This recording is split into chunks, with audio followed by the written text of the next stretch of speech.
Researchers studying radar imagery over southern Arabia were not searching for a lost city. Their work focused on understanding the landscape hidden beneath the desert. Across the empty quarter, shifting dunes conceal traces of earlier human activity. Roads disappear beneath the sand, wells become buried, and ancient landscapes can remain hidden for centuries. Radar offered a different perspective as researchers began identifying faint linear features beneath the desert surface. Viewed individually, these features seemed unremarkable. Additional imagery gradually revealed a much larger network. Ancient routes crossed the desert in multiple directions. Some connected locations already known from historical records. Others extended through regions that receive little traffic today.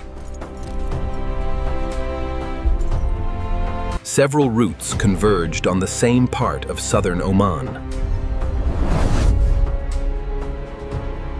That convergence attracted attention because long-distance trade depends on reliable infrastructure, water, and secure stopping points. Routes used repeatedly across generations usually connect places capable of supporting those needs.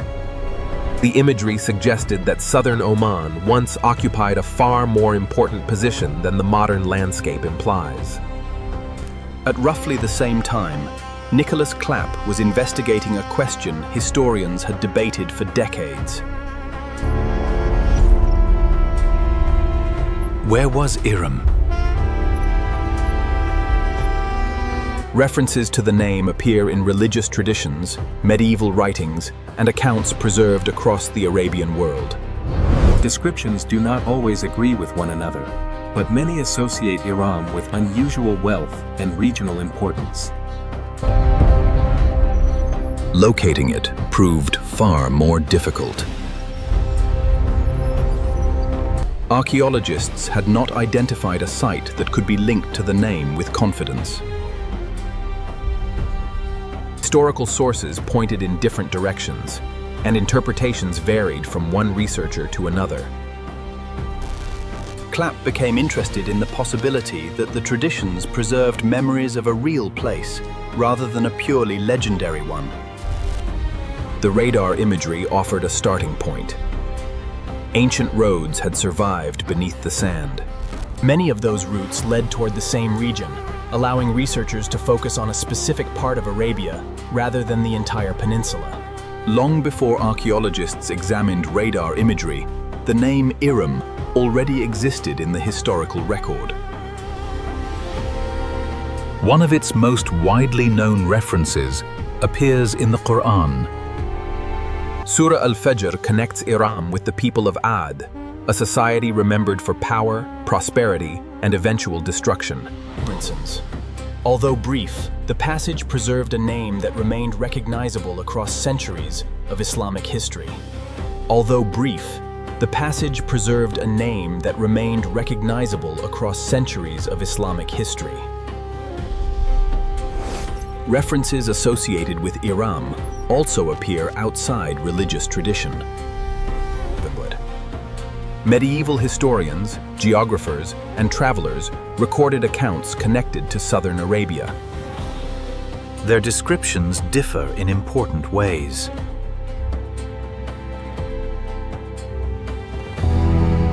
Many surviving texts were written centuries after the societies they describe had disappeared. Information passed through generations before reaching the written record. During that process, details could be forgotten, altered, or combined with other traditions. Even so, the name continued to appear.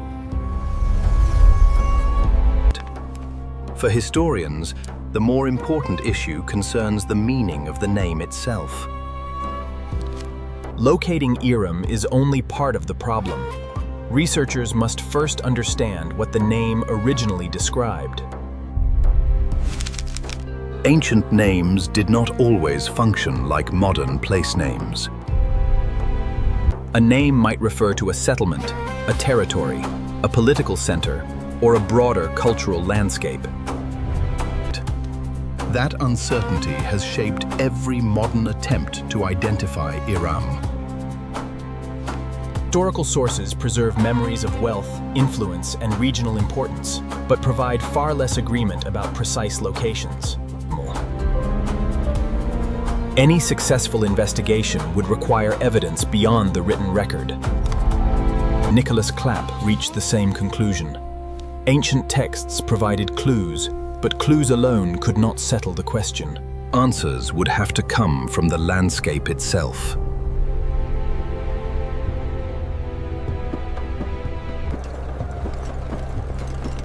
The wealth associated with southern Arabia did not emerge by accident. Geography played a role. Commerce played an equally important one.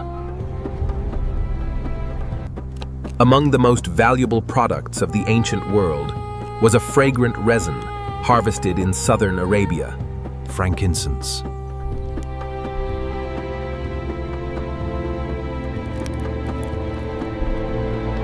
Workers collected the resin by making small cuts in the bark and later gathering the hardened droplets that formed on the surface.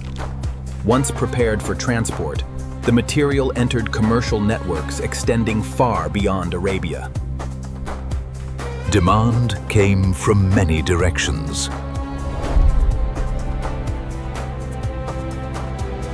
Religious institutions burned frankincense during ceremonies, while physicians used it in remedies throughout the ancient world. Merchants supplied the resin to wealthy customers across the Mediterranean and Near East. Its value made long-distance transport worthwhile. Caravans carried the resin north toward markets hundreds or even thousands of kilometers away. Those journeys required careful planning. Water determined where travelers could stop, terrain influenced which routes remained practical, and security affected the movement of valuable cargo. Over time, infrastructure developed around those necessities. Wells supported caravans, settlements supplied merchants, and fortified locations protected trade. The result was a network rather than a single route. Economic activity linked communities separated by vast distances, and prosperity in one region often depended on decisions made far beyond it. Southern Arabia occupied a crucial position within that system. Many routes identified through radar imagery passed through areas connected to frankincense production. Historical records point in the same direction.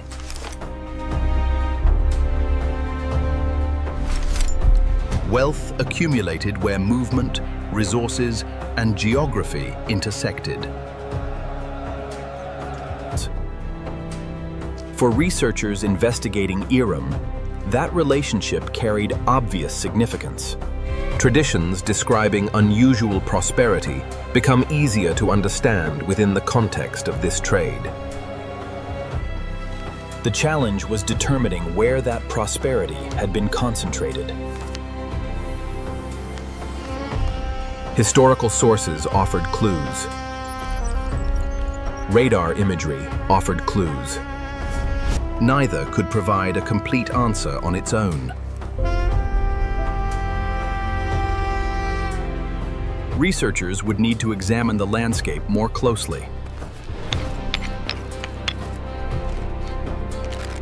That requirement gradually drew attention toward a remote area of southern Oman, where several lines of evidence appeared to converge. By the late 20th century, Iram occupied an unusual position in historical research.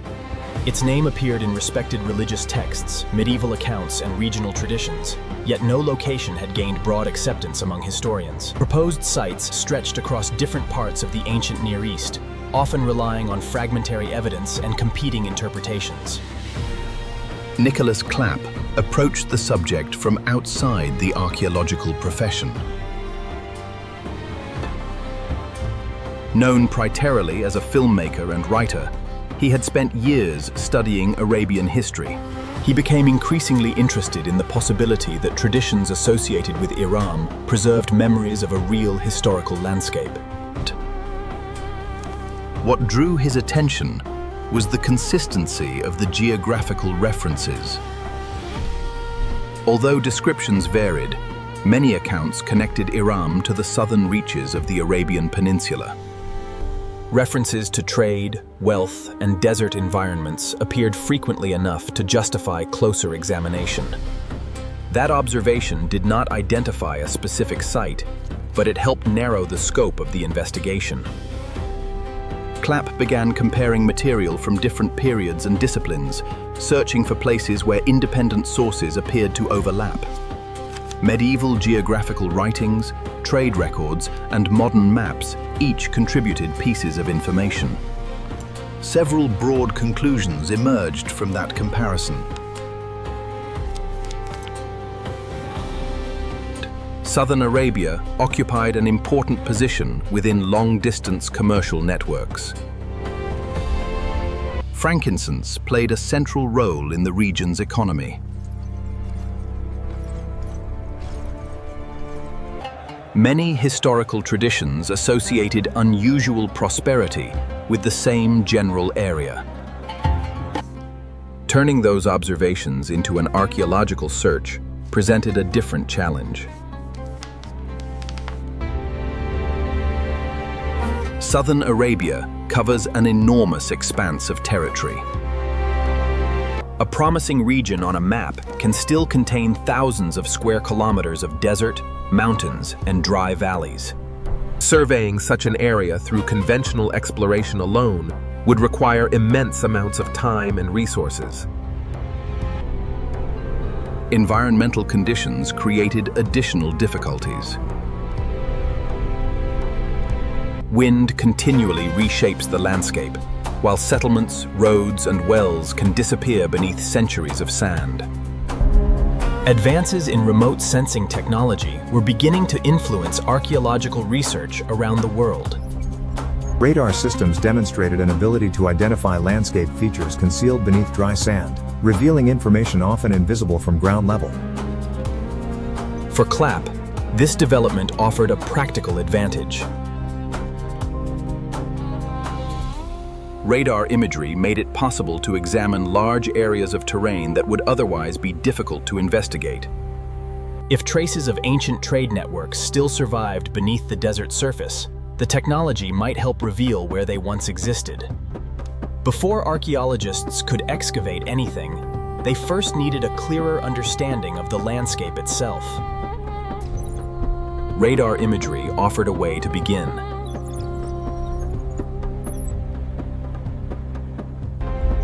Radar imagery was never designed to locate Iram.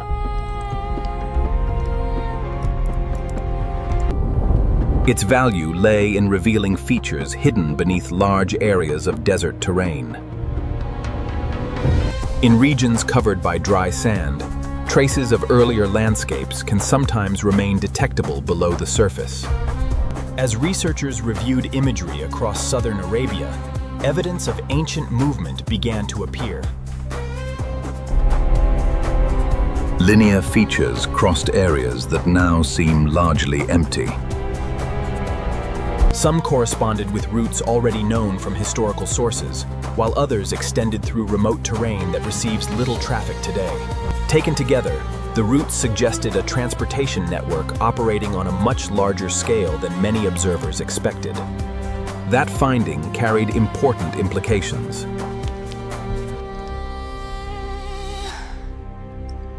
Long-distance trade depends on infrastructure.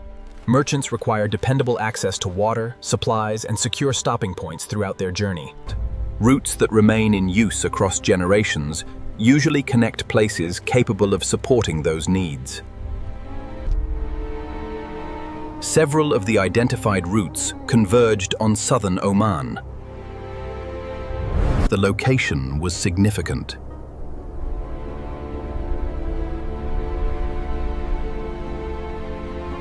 Historical sources already associated the region with frankincense production and trade.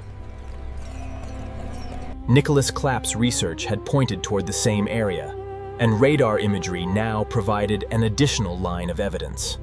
None of this identified a lost city.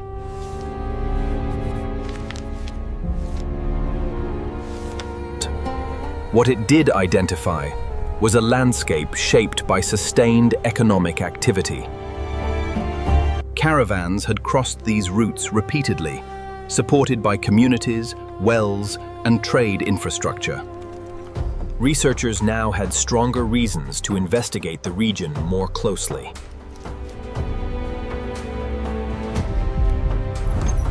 The focus gradually narrowed toward a specific area near the edge of the empty quarter. From a distance, the location appeared unremarkable.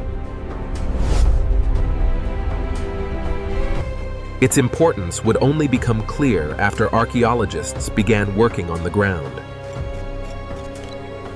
The place was known as Shisr.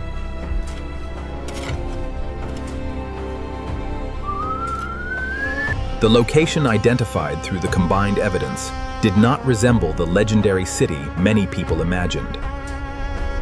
Shisr sits in a remote part of southern Oman, near the edge of the empty quarter. At first glance, the landscape offers little indication of the role it may once have played. Archaeological work gradually revealed a different picture. Researchers uncovered the remains of a fortified settlement, occupying a strategic position within the surrounding terrain. Stone walls emerged from beneath accumulated sand, providing clear evidence of long-term human activity in an area often perceived as isolated. One feature attracted particular attention.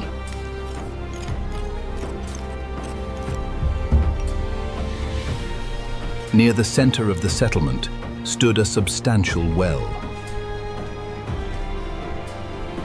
In southern Arabia, water has always shaped movement. Caravans traveling long distances could not choose routes freely. Reliable wells determined where merchants stopped, where supplies were replenished, and where permanent communities developed. The presence of a major water source helped explain Shisr's importance. Other evidence pointed in the same direction.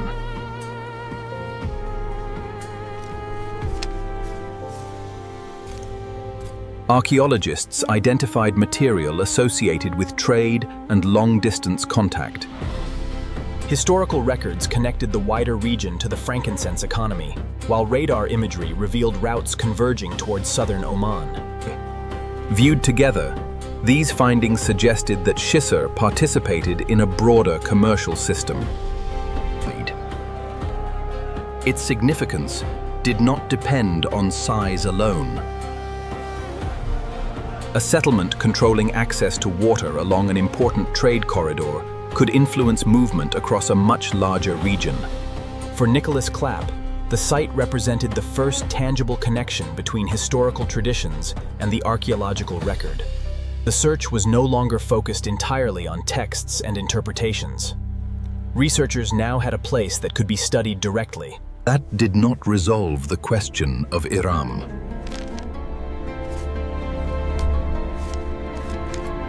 It did provide evidence that southern Arabia supported the kind of prosperous trade network described in later traditions. As excavation continued, attention shifted toward a new issue. Was Shisr itself the place remembered as Iram, or only one part of a larger landscape that inspired the legend? News of the excavations at Shisr quickly attracted attention beyond academic circles. For decades, Iram had existed as a name associated with uncertain locations and competing theories. The discovery of a significant settlement in southern Oman encouraged a new possibility.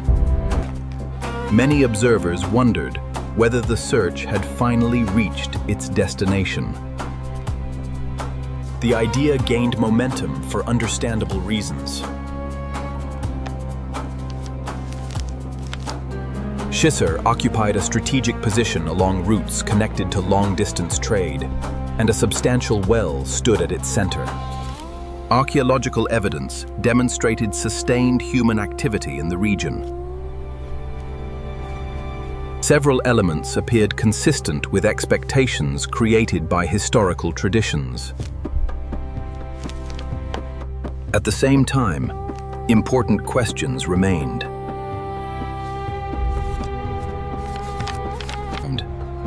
Descriptions associated with Iram often suggest a place of exceptional wealth and influence. Determining whether a single archaeological site corresponds to those descriptions is not always straightforward.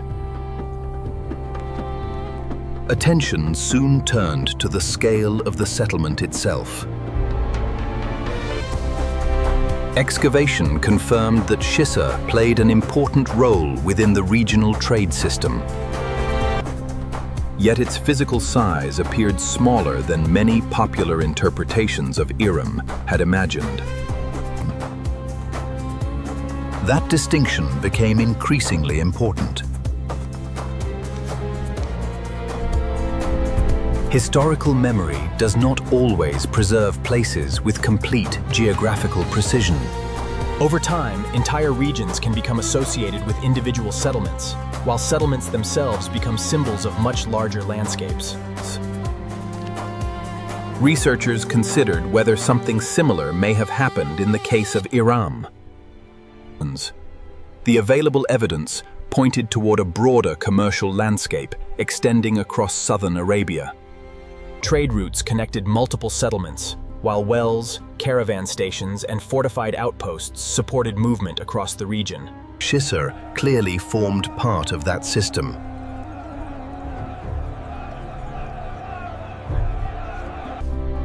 Whether the name Iram referred specifically to Shisr remained far more difficult to determine. The excavations had established an important foundation.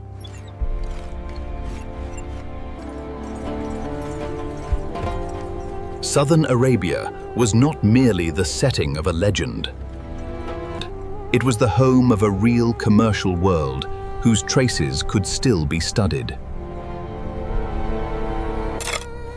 As work continued at Shisr, another aspect of the site began attracting attention.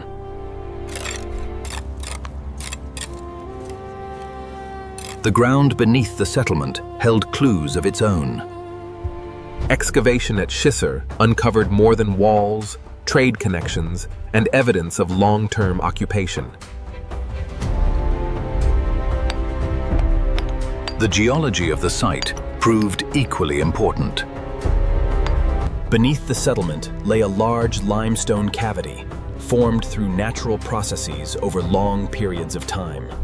At some stage in the past, part of that underground chamber collapsed. The effects were visible above ground.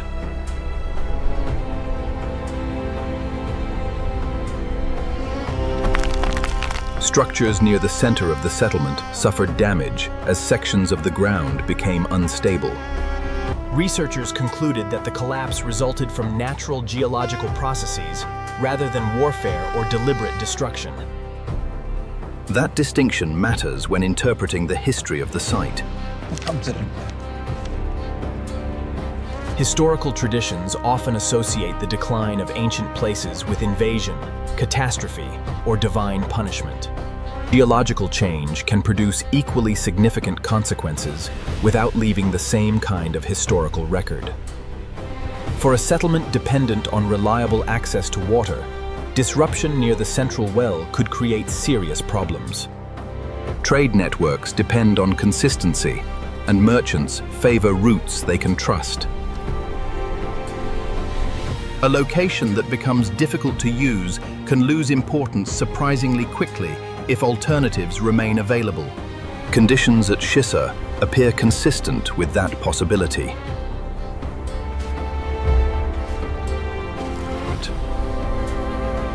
The settlement occupied an important position within the regional trade system. Its prosperity, however, depended on factors that could change over time. Water availability, route preferences, and economic conditions all influenced the movement of people and goods across southern Arabia. The geological collapse helps explain part of that process. It does not explain everything.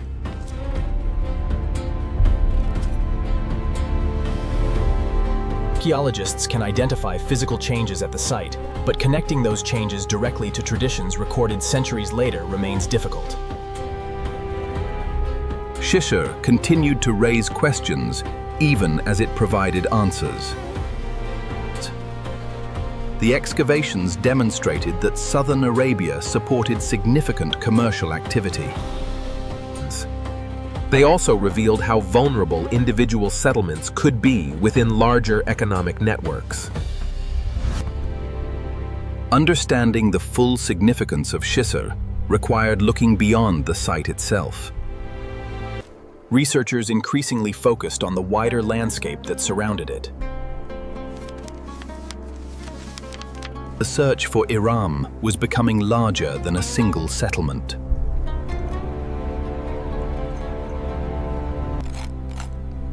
Excavations at Shisr established several important facts about southern Arabia. The region supported long-distance trade, and frankincense moved through commercial networks extending far beyond the peninsula.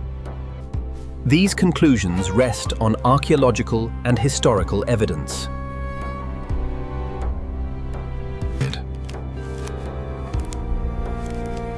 A different problem concerns the name Iram itself. Modern discussions often assume that the search is focused on locating a single city. Historical sources do not always support that assumption.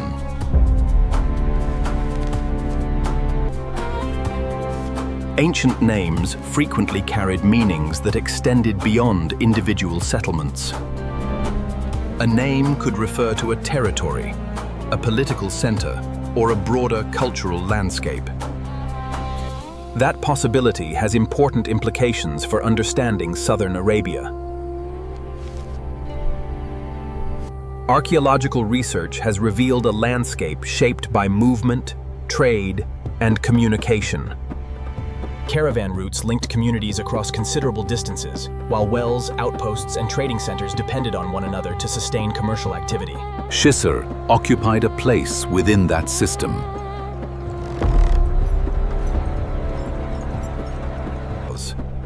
Evidence does not suggest that it existed in isolation. Researchers increasingly focused on relationships between sites rather than on any single location alone. Trade routes, environmental conditions, and economic connections all contributed to the development of the region. Historical memory can simplify such complexity.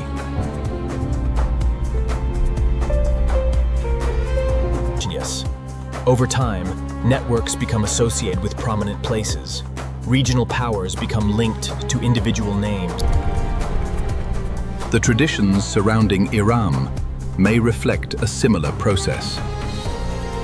Archaeology cannot determine how every detail entered the historical record, but it can reconstruct the environment in which those traditions developed. Southern Arabia emerges from that reconstruction as a region of wealth, trade, and regional influence. That conclusion does not resolve every question connected to Iram. It does place the discussion within a historical setting that can be investigated through evidence rather than speculation. The search for Iram was no longer limited to identifying a point on a map. Researchers were now examining an entire landscape that once played a significant role in the ancient world. Modern research has changed the way Iram is discussed.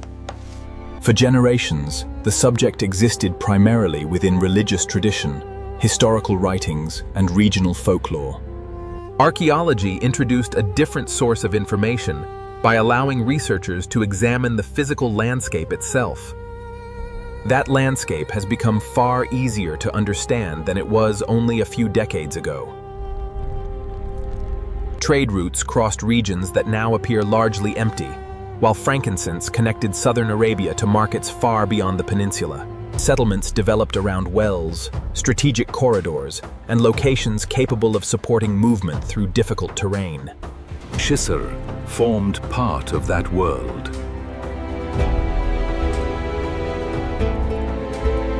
And its exact relationship to Iram remains uncertain. Archaeological work has nevertheless demonstrated that southern Arabia supported levels of trade, organization, and prosperity, consistent with historical traditions associated with the region. Questions surrounding Iram persist because historical memory rarely preserves the past in complete detail. As centuries pass, locations can be forgotten, details become blurred, and later generations inherit only fragments of earlier worlds. By the time many surviving accounts were written, the societies that once dominated southern Arabian trade had already undergone profound change. Even so, memories connected to the region endured. Historical writings continued to associate southern Arabia with unusual wealth and influence, while religious traditions preserved the name Iram. Long after the original context had faded, the subject continued attracting explorers, historians, and archaeologists. Research conducted over recent decades has added important context to those traditions.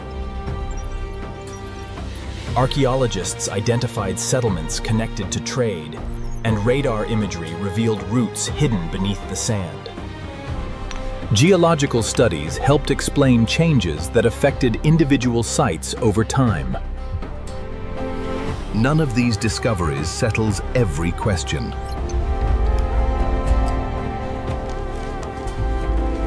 Taken together, however, they reveal a historical landscape far more complex than earlier generations understood. Large portions of southern Arabia remain difficult to investigate. Future discoveries may strengthen current interpretations, challenge them, or introduce entirely new possibilities. For now, Iram occupies a position between documented history and historical memory. Researchers can study the trade networks, settlements, and environmental conditions that shaped the region. Determining how those realities became connected to traditions preserved across centuries remains a more difficult task. What is clear is that southern Arabia was never an empty backdrop for legend. It was a place of movement, exchange, and human activity on a scale few outsiders fully appreciated until relatively recently. The search for Iram continues, but it now rests on a foundation built from archaeology, geography, and history, rather than tradition alone.